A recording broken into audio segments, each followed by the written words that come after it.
दोस्तों, आज मैं एक मोटिवेशनल स्टोरी लेकर आई हूँ जिसका शीर्षक है तब तक हार नहीं माननी चाहिए जब तक सफलता न मिल जाए। जो लोग सफलता पाना चाहते हैं उन्हें अंतिम पल तक हिम्मत नहीं हारना चाहिए। जिस पल हम हार मान लेते हैं उसी समय हम असफल हो जाते हैं। ये बात एक लोक कथा से समझ सकते हैं। कथा के अनुसार पुराने समय में एक राजा युद्ध में हार गया था। उसके सभी सैनिक मारे जा चुके थे। राजा किसी तरह अपनी जान बचाकर जंगल में भाग गया। सैनिक उसका पीछा कर रहे थे। वो बचने के लिए एक गुफा में छिप गया। सैनिक राजा को जंगल में खोजते खोजते उस गुफा तक पहुंच गए। गुफा के अंदर राजा को ढूंढा, लेकिन सैनिक उसे ढूंढ नहीं सके। बाहर आकर सैनिकों ने बड़े बड़े पत्थरों से गुफा बंद कर दी। गुफा बहुत गहरी थी। अंदर की ओर राजा छिपा हुआ था।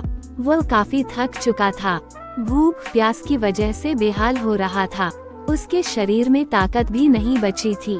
शत्रु सैनिक गुफा बंद करके वहां से चले गए तो राजा अंदर बैठा बैठा सोच रहा था कि अब तो उसका जीवन खत्म हो गया। वो गुफा से कभी बाहर नहीं निकल पाएगा। राजा निराश हो चुका था। तभी उसे माँ की एक बात याद आई। उसकी माँ कहती थी कि कुछ तो कर, यूं ही मत मर। ये बात याद आते ही राजा में फिर से ऊर्जा आ गई। उसने सोचा कि कोशिश किए बिना हार नहीं मानना चाहिए। राजा गुफा के द्वार से पत्थरों को हटाने का काम शुरू कर दिया। कड़ी मेहनत के बाद राजा ने बड़े बड़े पत्थर खिसका दिए। किसी तरह राजा ने बाहर निकलने की थोड़ी सी जगह बना ली थी। राजा गुफा से बाहर निकला और अपने मित्र राजा के पास पहुंच गया। मित्र राजाओं की मदद से उसने शत्रुओं को पराजित कर दिया और अपना राज्य वापस प्राप्त कर लिया। सीख: इस कथा की सीख यही है कि हमें सफलता मिलने तक हार नहीं मानना चाहिए। जिस पल हम हार मान लेते हैं उसी समय असफल हो जाते हैं।